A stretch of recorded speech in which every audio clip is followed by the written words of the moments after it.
ইসরায়েলের জেরুজালেম শহরের কাছে ভয়াবহ দাবানল ছড়িয়ে পড়েছে। এ কারণে কয়েকটি এলাকার মানুষকে সরিয়ে নেওয়া হয়েছে। এছাড়া গুরুত্বপূর্ণ বেশ কয়েকটি সড়ক বন্ধ করে দেওয়া হয়েছে। আবহাওয়া বেশ শুষ্ক এবং বাতাসের গতিবেগ বেশি থাকায় আগুন নিয়ন্ত্রণ আনতে অগ্নি নির্বাপক কর্মীরা হিমশিম খাচ্ছেন। দাবানল নিয়ন্ত্রণে ইসরায়েলের আন্তর্জাতিক সহায়তা চেয়েছে। দাবানলে এ পর্যন্ত আহত হয়েছে অন্তত 13 জন, তবে কারো মৃত্যুর খবর পাওয়া যায়নি। ইসরায়েলের প্রতিরক্ষা মন্ত্রী ইসরায়েলের কার্তোস বলেছেন, এই ভয়াবহ পরিস্থিতি মোকাবেলায় তারা আন্তর্জাতিক সহায়তা চেয়েছেন। তিনি বলেন, আমরা জাতীয় জরুরি অবস্থার মধ্যে আছি। জেরুজালেমের অগ্নি নির্বাপন বিভাগের কমান্ডার শমুলিক ফ্রিডম্যান বলেন, ইসরায়েলের ইতিহাসে এটি সম্ভবত সবচেয়ে বড় দাবানল।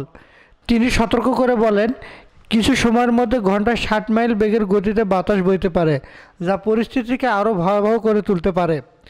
সামাজিক যোগাযোগ মাধ্যমে ছড়িয়ে পড়া ভিডিওতে দেখা গেছে ঘন ধোঁয়ার মধ্যে মানুষ সড়কের পাশ দিয়ে হেঁটে যাচ্ছেন।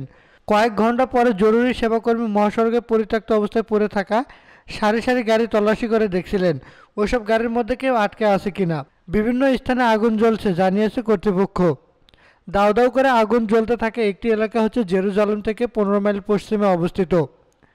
নেবে সালাম শহরের আশেপাশে দাবানল ছড়িয়েছে।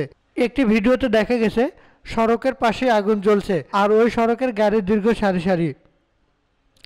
ইসরায়েলি পুলিশ বলেছে, তারা সন্দেহভাজন এক ব্যক্তিকে গ্রেফতার করেছে। ওই ব্যক্তি একটি খোলা মাঠে আগুন লাগানোর চেষ্টা করেছিলেন বলে পুলিশের দাবি। রিফাতুল ইসলাম, স্কাই চ্যানেল।